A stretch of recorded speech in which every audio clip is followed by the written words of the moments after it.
The day Jesus was crucified, the world fell silent. The earth trembled, the sky darkened, and the veil of the temple tore in two. Those who stood there believed they had destroyed a man. But what they didn't know was that they had set in motion divine justice. Justice that would come for each of them in ways they could never escape. Pontius Pilate, the Roman governor, had the power to free Jesus. But fear ruled his heart. He washed his hands before the crowd, claiming innocence, yet deep inside his guilt burned like fire.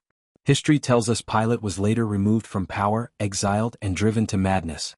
Consumed by regret, he took his own life. The man who tried to wash away his guilt could never wash away his torment. Then came Judas Iscariot, the disciple who sold his master for 30 pieces of silver. He watched from afar as Jesus was condemned. The coins that once glittered in his hands now felt like burning stones. He rushed to the temple, threw them on the floor, and cried out, "I have betrayed innocent blood." Haunted by his own conscience, Judas could no longer live with the weight of his sin. He hanged himself, and his body fell, bursting open on the rocks below. His name would forever be remembered as the one who sold the Son of God. The chief priests and religious leaders who plotted his death believed they had done God a favor. But their arrogance brought them ruin.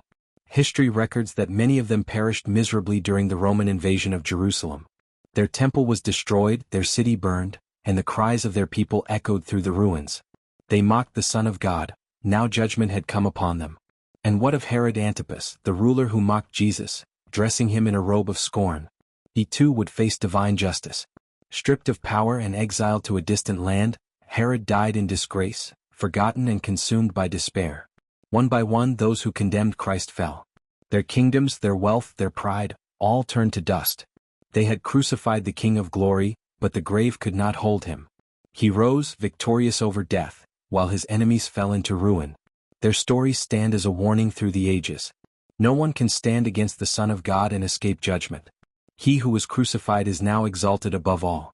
And one day, every tongue will confess, and every knee will bow before him. Before you go, make sure to like this video if you were moved by this story. Subscribe to the channel and stay tuned for more powerful biblical stories that reveal the truth, inspire faith, and open your eyes to the unseen. Don't miss what's coming next, because every story in Scripture carries a message the world needs to hear.